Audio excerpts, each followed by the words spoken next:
Hello and welcome to the 10 Days of Empowerment for Women with Parkinson's. I'm so excited to have with me today Karen Davis with Karen Davis Nutrition, and she's going to be talking to all of you today about power foods for people with Parkinson's. So I'm just going to turn it over to Karen to take it away. Awesome. Thank you, Kimberly. Hello, everyone. I'm Karen Davis with Karen Davis Nutrition. I'm a certified nutrition specialist, and I help individuals figure out what food they should be eating to help optimize their health. I received a master's degree from the National University of Natural Medicine here in Portland back in 2015. And while I was there, they were undergoing a study along with Legacy Health to see how the ketogenic diet impacted symptoms of Parkinson's disease. And as a student, I was recruited to help the participants find their way through the ketogenic diet. And so I was actually assigned one of the investigators on this study who had Parkinson's disease, and he is actually a member of your gym. So I helped both he and his wife through the diet. And at the end of the study, it was a 10-week study that they were all on the ketogenic diet. They have not published the final results yet. I'm trying to get in touch with the lead investigator to get the results. But what I remember, there were certainly some individuals that did receive a reduction in their Parkinson's symptoms by being on that diet. And there were some that didn't notice any significant change. But there weren't, if I recall correctly, there weren't really anybody that, went in reverse. And back then, not as much was known about the ketogenic diet. And we know so much more about it today. And it's much, much easier to implement today with all of the keto-friendly foods that are out there. Yeah, so that was pretty exciting for me to be a part of. But today, what I want to talk with you guys about is power foods for women with Parkinson's disease. And you're going to be like, Karen, we've probably heard it all before, but I'm going to give you a little bit of a twist on it from what I know with the ketogenic diet as well as Parkinson's disease and just some other general health information that really impact everybody's energy levels. So I want to just start out quickly. The energy cell, the energy furnace is what I really want to call it, of every cell is called the mitochondria. You have it in every single cell, and that is what produces the energy in the body. So in order to produce energy in your body, you have to give the mitochondria the nutrients that it needs in order to function properly. And the best way to get those nutrients is through what I call real food, primarily vegetables, your healthy meats like the salmon I have pictured behind me, pastured raised chicken, grass-fed beef, all the wild caught fish, and then healthy fats. Fats play a big role in that energy transport chain, part of the mitochondrial production of energy. So you want to make sure you have the healthy fats in there. And I know, as a woman who also grew up in the 70s and the 80s, I know that we were told to eat low fat. And we were told that if we ate low fat, we would be skinny. So we started eating low fat, and all that happened was America became extremely obese because what we ended up doing is eating more sugar. Otherwise, the food that they were providing us would have just tasted like cardboard, because when you remove fat, it doesn't taste very good. Fat provides just that great satiating taste. So it is a little bit of a challenge, but I encourage you all to get that low-fat mantra out of your head. You're not going to die of a heart attack if you eat the right healthy fats, and you can have lots of them. That's been actually proven by that ketogenic diet. So real quickly, some of those healthy fats are things like extra virgin olive oil, avocado oil, coconut oil in what I'm going to call limited amounts. So some of the saturated fats in a little bit more limited amounts. And I'll explain why when I talk about the mitochondria, the gut microbiome. But then also things like eggs, avocados themselves, olives themselves, your nuts and your seeds are a great source of your healthy fats. And of course, I'm a big fan of ghee. Even though it is considered an animal fat. So a saturated fat, it's just one of the healthier fats out there as well. So things to avoid would be things like canola oil, vegetable oil, corn oil. Those are not healthy oils, and I would definitely be avoiding those. So the other power foods I really want to talk about, in addition to the vegetables, one of them is vegetables. And one vegetable in particular I really, really love is cabbage, because it's really versatile. It helps your body detox. It helps feed the gut microbiome really well. It has some just amazing nutrients that are very gut healing, and can really help with constipation and getting things moving. You can have them cooked, you can have them raw. There's tons of recipes. And the best thing I like about it, you don't have to buy cabbage organic because they don't spray them. So, or cabbage is really inexpensive. You can buy a head of cabbage for super cheap, and it doesn't have to be organic. So that's one of them. But then your typical cruciferous vegetables, your sulfur-rich vegetables, things like onions, broccoli, sprouts, which is also a cruciferous vegetable. You want to get a lot of those in. And then, of course, your green leafy vegetables. Those are really key to feeding your mitochondria, giving them the nutrients that they want. Eggs, by the way, are also a nutrient-dense form of energy. In addition to the good protein they have great healthy fat, as well as good healthy cholesterol, which won't raise your cholesterol, by the way. So don't worry about worrying like, oh, I'm going to get a heart attack if I eat too many eggs. That's actually been disproven numerous times. And it's just, think about it. That egg has to grow into a baby chick. That is a ton of nutrients in there. That's going to be very great for all aspects of your body, including your mitochondria. So you definitely want to do that. Then I just want to touch on the microbiome. It might be a term that you've heard in the past. It really, all it means is all of the bacteria that's located in your small intestine, and the majority of which should be in your large intestine.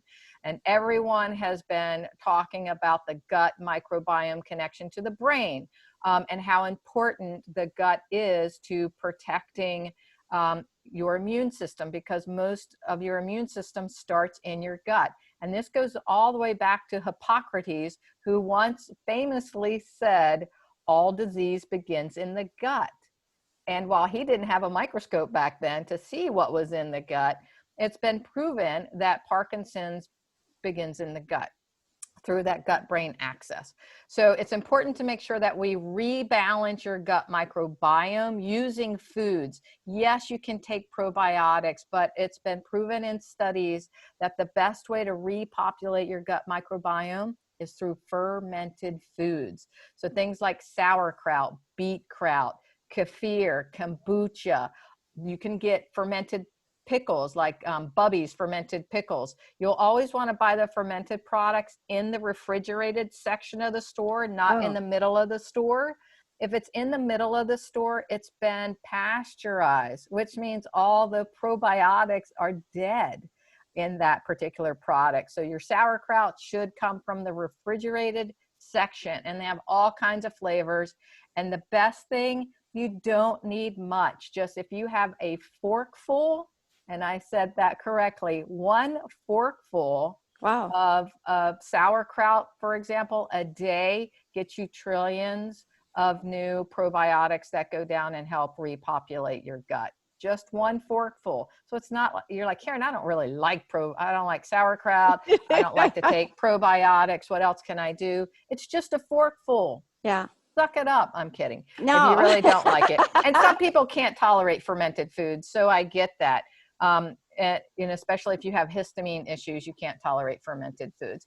But that's the amazing thing. You don't really need very much of that. And there's plenty of other ways. Tempeh is actually fermented soy. So that's another way to get some fermented foods in. But just remember, it should always be from the refrigerated section. So what's going on with our gut microbiome when you're taking probiotics? Probiotics are simply bacteria that end up hopefully in our gut. Then you want to feed that microbiome with what we call prebiotics, which is just food for the probiotics so that they can eat those the prebiotics and get healthy. Some of the best prebiotic rich foods are things like garlic and onion and artichoke. So think also leeks. Those kinds of foods actually do feed the gut microbiome, and that will also make it stronger and healthier. And you want diversity. So the more variety of the vegetables you get in, the better the variety you are going to have with your gut microbiome as well. So I just wanted to touch on that. And so it sounds really boring when I'm telling you healthy fats, but fats are a strong source of fuel for your body. It has 9 calories per gram that your body takes a long time to burn. So I want you to think about like a fire. If you're building a fire and you start with kindling, and then you put the log on the fire and you get to finally sit back once that log catches, that's fat. That's the fat source of energy in your body. So once you consume lots of fat, your body doesn't have to work as hard to fuel itself because it has all that fat that it can slowly burn. So that's the important part of getting the fats in, getting the vegetables in. Now, things that can rob us of our energy are eating what I call crappage, or crappy foods, or crappage. So that's going to be your processed foods. They deplete the body of nutrients, especially crappage that contains sugar and refined sugar. Those items deplete the B vitamins. B vitamins are really important to get in order to have sustained energy throughout the day. So you want to avoid the things that deplete the B vitamins. One of the other things that depletes B vitamins that I understand may be near and dear to your heart is alcohol. So I wanted to touch base on alcohol and explain kind of what's going on when you consume it. And I'm not going to sit here and tell you that you cannot have a glass of wine every now and then, because I know how relaxing that it can be. But when you consume any form of alcohol, the liver views it as a toxin. And one of the jobs, and the most important jobs of the liver, is to remove toxins from the body. So when you consume alcohol, the body stops everything else it's doing, or I should say the liver stops everything else it's doing simply to process that alcohol and get it out as quickly as possible. So what that means, the liver's responsible for storing excess glucose. It's responsible for making new glucose from its stores when you run low.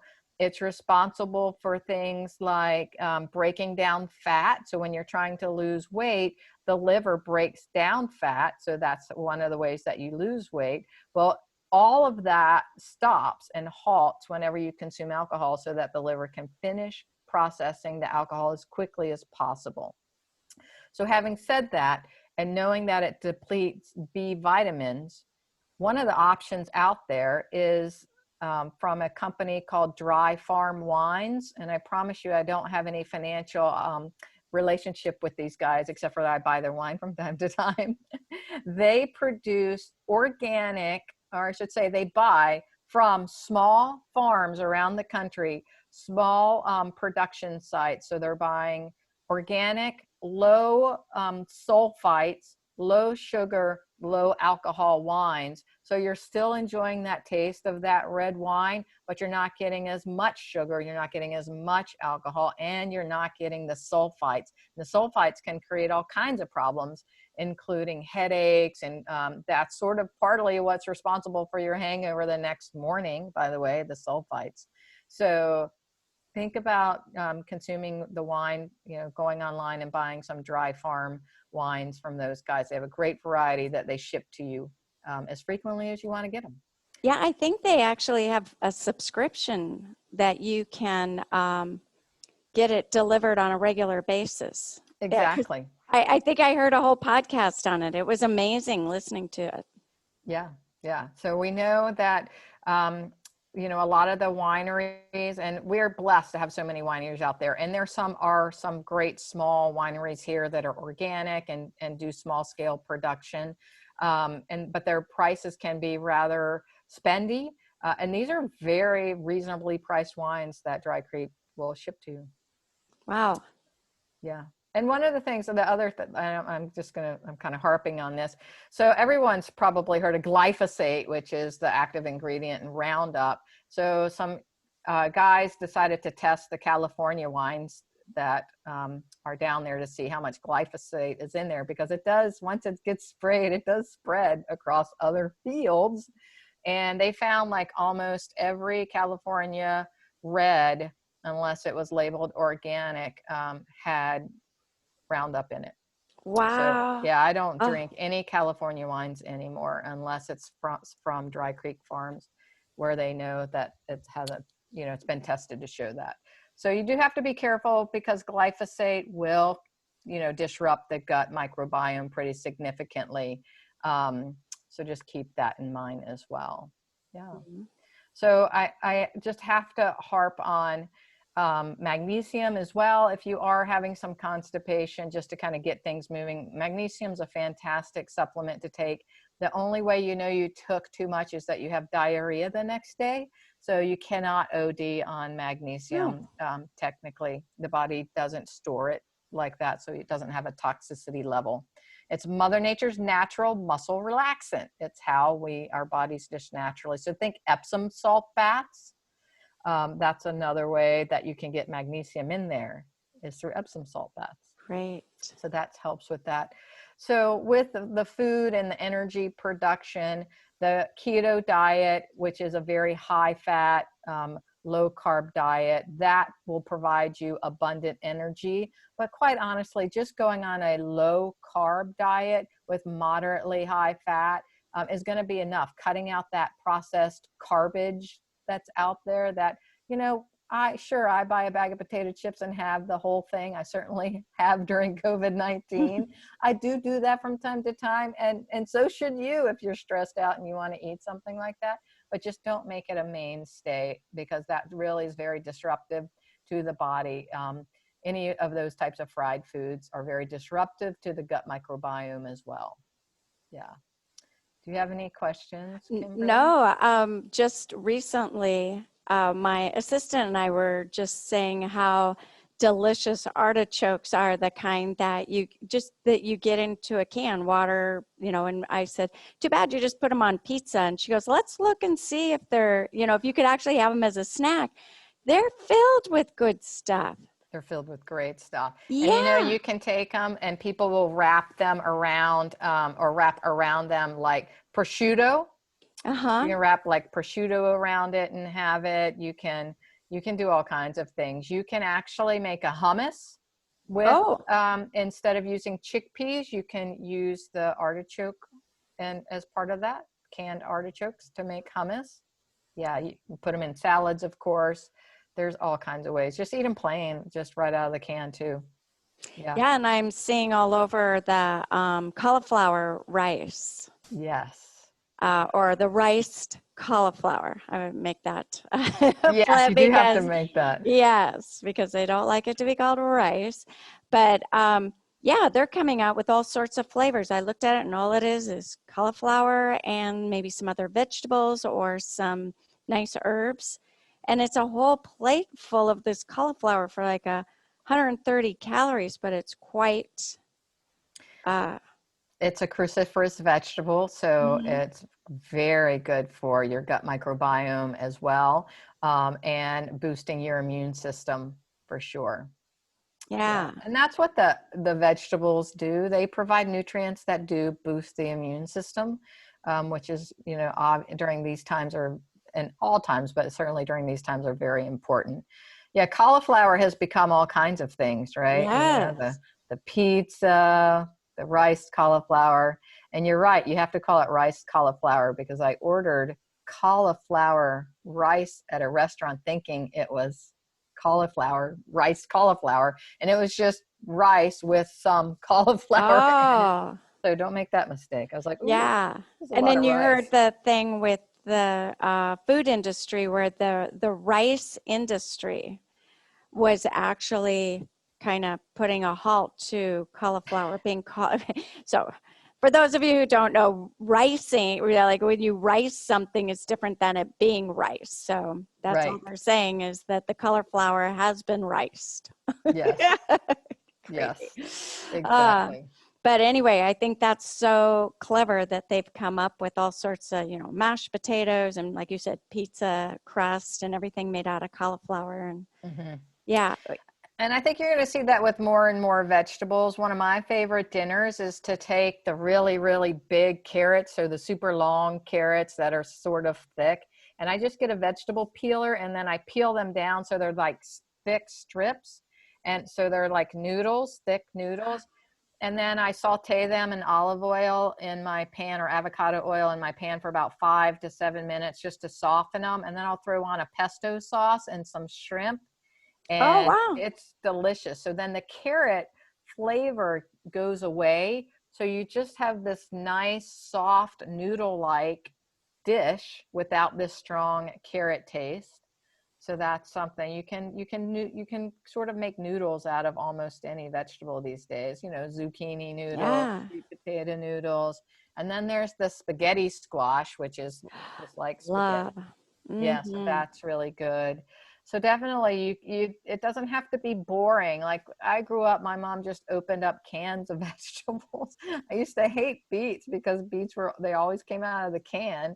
Well, Mm-hmm. now when I love roasted beets, and I make a roasted beet hummus that's just to die for. Wow, If you you can should make a cookbook. Maybe Yeah, that's your next thing. maybe. Yeah. So Wow, that's so beets great. beets are fantastic for your liver. They support your liver. So that would be when, like, I'm gonna have a glass of wine tonight. Well, make sure you have some beets around that same time or sometime that day. You can get beet chips. So they're making Yeah. vegetables into all kinds of things. But anyway, beets are super liver loving, and they help support the detox pathways of the liver. So that would be something good to think about. And then, if you are somebody who's still like, I don't like beets, Karen, you can get a supplement called milk thistle, which is just part of the ragweed family, and it's super beneficial to the liver. It helps protect the liver from damage from alcohol and other things like that. Wow, that's great. And So, then you were showing that package earlier to oh me. yeah, thank you. I forgot Uh-huh. about that one. So I was doing some research. Somebody was asking me about this one mushroom called lion's mane, and I've got to see. Here we go. Oh, So this perfect. is called four somatic. The lion's mane part's kind of way down at the bottom. This is a mushroom elixir mix. They also sell coffee that has it in it. And you can actually find lion's mane from many different companies as a powder. You can also actually buy lion's mane, the mushroom, at farmers markets sometimes if they're able to find them. But the super cool thing about lion's mane is they have found it helps build new neurons in the brain and helps rebuild the myelin sheath. So in some studies with Alzheimer's disease, it's been actually shown to improve cognition, memory in patients that have Alzheimer's disease. So we know that there's a study going on with this, not this particular product, but with lion's mane and Parkinson's disease, to see what kind of neurological benefits there would be. Mushrooms are also a prebiotic, so that does feed the good bacteria Mm-hmm. in your gut microbiome as well. And they're really strong boosting products for the immune system. They contain a form of vitamin D called vitamin D2 that the liver will then convert into vitamin D3, which is the active form. Mushrooms are another super powerful food. Some of them are very energizing as well. So you'll be able to find some that can be energizing. And this one's also been shown to reduce anxiety, lion's mane, in Oh, some wow. studies. So it's calming without being drowsy. And in some studies, it's actually reduced anxiety in postmenopausal women in Holy particular. smokes. That's that is so cool. I've never even Yeah. heard of it before. So That's look great. into reishi. You got reishi, cordyceps, chaga, and lion's mane are kind of the big ones that you'll see. And sometimes they combine them all. They're really powerful medicine that Mother Nature gave us. You don't want to ever eat reishi mushrooms. They're not good to eat, but you can get a powder and make a tea out of it or take it as a capsule. But a lot of the others you can actually get and, consume, maybe from a mushroom farmer, or just find like a little elixir powders, to make a tea out of. And that's how I use mine. I just pour hot water in, stir it in, maybe put a little nut milk in it and drink it. It's delicious. Wow. I'm gonna try Yeah. that. Look into mushrooms. They're really Yeah. amazing medicinal properties for us. Great. Yeah. Well, Do you have any I questions on think, anything I boy, mentioned? you just went over so much. And, I know. I know that because I've heard you speak before, that it's endless, your wealth of knowledge on, the gut and Parkinson's. And so hopefully we'll be able to get you back talking. And this was Yes. just kind of a little mini talk, but thank you so much for giving us your time and your gifts. And You're welcome. Oh, one yeah, thing I just do want to mention, and back to the mitochondria, again, the furnace for every single cell. One of the key nutrients in that whole process of producing energy is CoQ10. So if any of your folks are on a statin drug, yeah, if they are not taking CoQ10 as a supplement, they should take it, because the statin drug inhibits the body's production of CoQ10. And so people get really fatigued sometime when they start taking their statin drug, because they no longer have enough CoQ10. And it's also very heart protective. It's part of the cholesterol pathway, cholesterol making pathway. So the drug shuts down that pathway, so it can't be made. So you should be supplementing with CoQ10.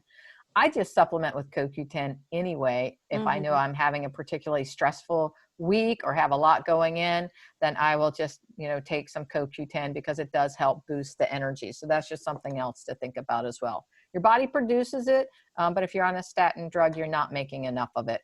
sure. Yeah. Well, thank you again so much. Yeah. And Thank you for having me. I appreciate it. absolutely. And thank you, ladies. And we will see you again tomorrow. Thank Sounds you. good. Bye-bye. Bye.